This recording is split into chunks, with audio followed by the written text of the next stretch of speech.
Welcome to FitNet. I'm Dr. Dhairya here, and today I will teach you how to get back to your sports if you have experienced ACL injury.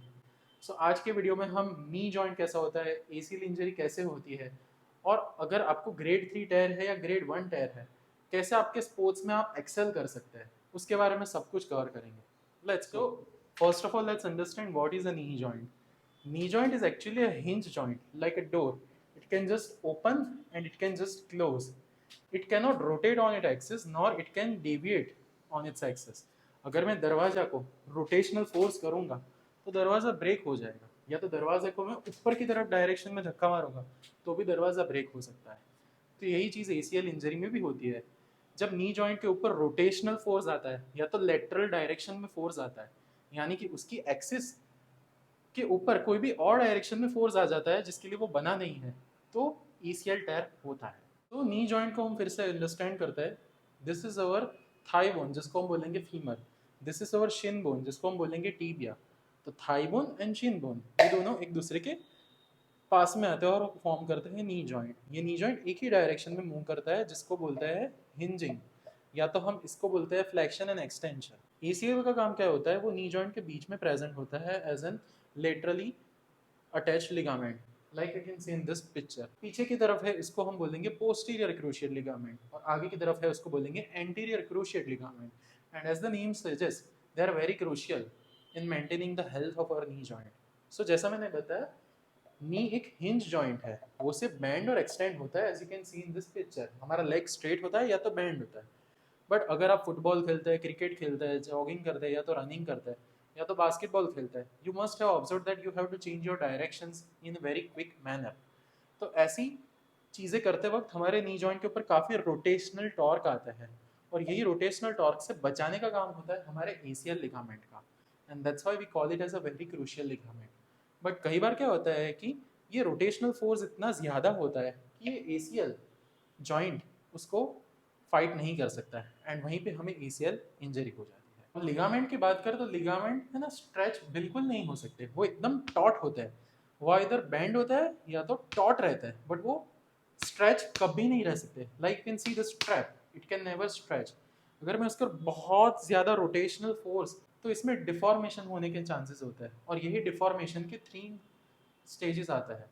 अगर ये ligament completely टूट जाता है, if there are 2 pieces of the same ligament, उसको हम बोलेंगे grade 3 tyre, जिसका solution यही होता है कि हम उसको सर्जिकली रिप्लेस कर सकते हैं. सर्जरी में आपके हैमस्ट्रिंग टेंडन्स को इंसर्ट किया जाता है in place of ligament, and then you are given the post surgical procedure. इसके बारे में हम बाद में डिस्कस करते हैं.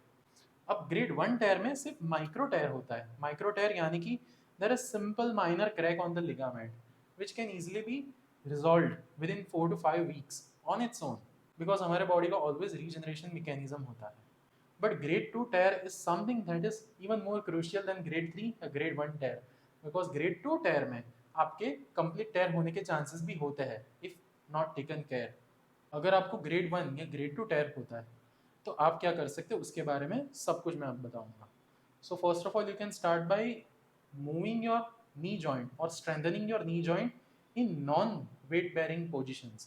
यानी कि आपने जिम में मशीन्स देखोगे, लाइक नी एक्सटेंशन मशीन या तो नी कर्ल मशीन, उससे आप अपनी एक्सरसाइजेज शुरू कर सकते हैं, बिकॉज आप कॉम्प्रेसिव फोर्सेज नहीं दे रहे हैं घुटने के ऊपर, right. So you can start by exercises where there is no weight bearing done.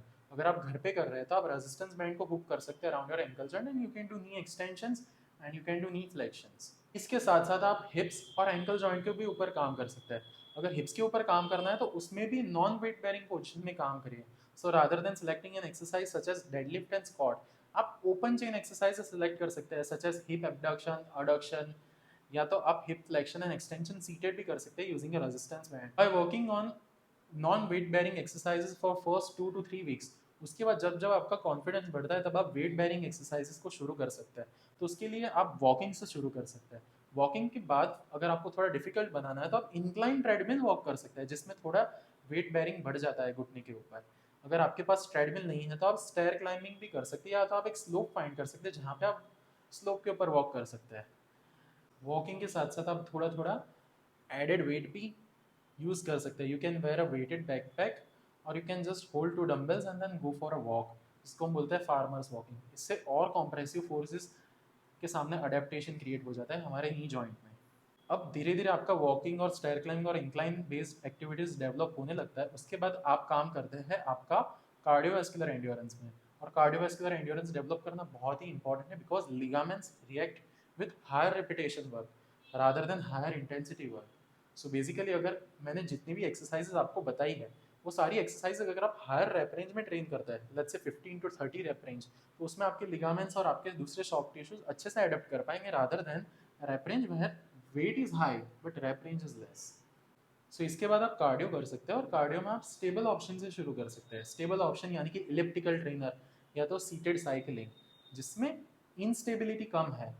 और once you are comfortable with that you can go to unstable cardio option such as jogging on the roads. Long form cardio activities यानी कि आप less intensity steady state cardio select कर सकते हैं in first 2-3 weeks. And उसमें अगर आप comfortable हो जाते हैं then you can play with speed and intensity. So basically आप जॉगिंग को धीरे धीरे रिप्लेस कर सकते हैं विद स्प्रिंटिंग एंड साइकिलिंग को धीरे धीरे रिप्लेस कर सकते हैं with speed cycling. And once you are very comfortable with sprinting and speed cycling on an interval training, basically आप high intensity interval training से comfortable हो जाते हैं, उसके बाद आप agility drills कर सकते हैं where you can select a ladder and you can do ladder drills or where you can do box running where you are changing your direction of running। box running में क्या होता है कि basically आप एक ही डायरेक्शन में run करते हैं and then you are running in sideways, then you are running in backward and then you are running in another side। basically you are forming a box where you are running facing on one direction at a time। so ऐसी agility drills करने से आपके body में rotational torque experience करने की आदत develop हो जाती है एंड धीरे धीरे you can gradually make your way to whatever sports that you play. ये सारे प्रोसीजर जो मैंने बताया ये सारे प्रोसीजर आप आफ्टर सर्जरी भी अप्लाई कर सकते हैं। Just there is one added step. After surgery आपके बॉडी में पेन और इन्फ्लेमेशन रहता है, तो उसके लिए आपको पेन मैनेज करने के लिए you can apply ice pack और you can even apply hot pack. Basically pain एक सेंसेशन है, टच टेम्परेचर प्रेशर आप कुछ भी अप्लाई कर सकते हैं और आपका पेन फील कम हो जाएगा। और सबसे इम्पॉर्टेंट चीज़ होती है न्यूट्रिशन। न्यूट्रिशन में आपको vitamin D3, calcium, phosphorus, iron and type 2 collagen supplement करना चाहिए। बेसिकली ये सारे मिनरल्स और ये एलिमेंट्स आपके लिगामेंट के रिपेयरिंग में काफ़ी मदद करता है। बहुत सारे एथलीट्स विटामिन D3 में डेफिशिएंट होता है जिसमें even if they are exercising right, even if they are eating right, but they are not getting good results, their swelling is not going up. So इसमें क्या होता है आपको राइट सप्लीमेंटेशन करना चाहिए। Supplements are also a natural substance in the end। So that's everything. That's everything that you need to know about how knee joint works, how ACL works, and how you can get back to your sports. Comment us below about how was your experience in this video and share with us about next topic. I'm thinking about shoulder impingement और lower back pain। आप मुझे comment में बताएं कि आप क्या जानना चाहेंगे।